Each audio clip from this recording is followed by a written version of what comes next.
Polling ఎక్కువగా జరిగింది. So, ఇదంతా ప్రభుత్వ వ్యతిరేక ఓటే. ఈసారి చంద్రబాబు నేతృత్వంలో కూటమి అధికారంలోకి వస్తుంది అనుకున్న వాళ్ళ పాయింట్ ఏంటంటే, వాళ్ళ పాయింటు చంద్రబాబు ఇచ్చినటువంటి రూ. 4,000 పెన్షన్, ఒక ఇంట్లో ఎంతమంది ఉంటే అంతమందికి అమ్మఒడి ఇస్తానని చెప్పడం, మహిళలకు ఫ్రీగా బస్సు ప్రయాణం కల్పిస్తామని చెప్పడం. వీటి కారణాల చేత మహిళా ఓటర్లు పోటెత్తారు.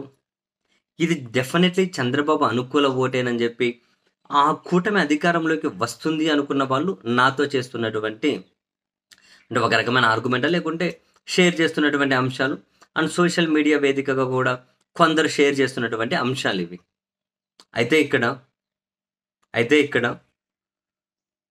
చంద్రబాబు ఏదైతే మేనిఫెస్టో ఇచ్చారో, ఇప్పుడు వీళ్ళు ఏ అంశాల బేస్ చేసి నేనేమంటున్నా, మహిళా ఓటర్లలో ఎక్కువ పోలవ్వడం, సీనియర్ సిటిజన్స్ ఎక్కువ పోలవ్వడం జగన్ సానుకూల ఓటు అని నేనంటున్నా. వాళ్ళు కాదు చంద్రబాబు మేనిఫెస్టోకి అట్రాక్ట్ అయ్యి వచ్చారని చెప్పి వాళ్ళంటున్నారు. వాళ్ళతో నేను విభేదిస్తున్నా. ఎందుకని? చంద్రబాబు అనుకూల ఓటు అనే ఛాన్సే లేదు ఇది. ఆయన ఇచ్చినటువంటి మేనిఫెస్టో ఆయనే ప్రచారం చేసుకోలేదు. వాళ్ళ పార్ట్నర్ పవన్ కళ్యాణ్ ప్రచారం చేసుకోలేదు. వీళ్ళ గ్రూప్‌లో ఉన్న బీజేపీ మేనిఫెస్టోని టచ్ కూడా చేయలేదు. అసలు చంద్రబాబు తన మేనిఫెస్టోను ప్రచారం చేసుకున్నదెప్పుడు? ఆ మేనిఫెస్టోను ప్రచారం చేసుకుంటే మొదటికే మోసం వస్తదని చెప్పి, కేవలం ప్రజల్లో భయాందోళనలు కలిగించి, మీ భూమి లాక్కుంటారు, మీ పాస్‌బుక్కులు లాక్కుంటారు, రకరకాల ఒక తప్పుడు ప్రచారం. ఈ తప్పుడు ప్రచారంతోటే కదా చంద్రబాబు అస్త్రాలుగా ఎంచుకున్నది. జగన్‌ను దెబ్బకొట్టాలనుకున్నది.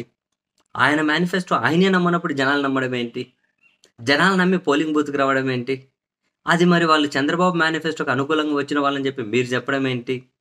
అని నేను ఈ పాయింట్‌తో విభేదిస్తున్నా.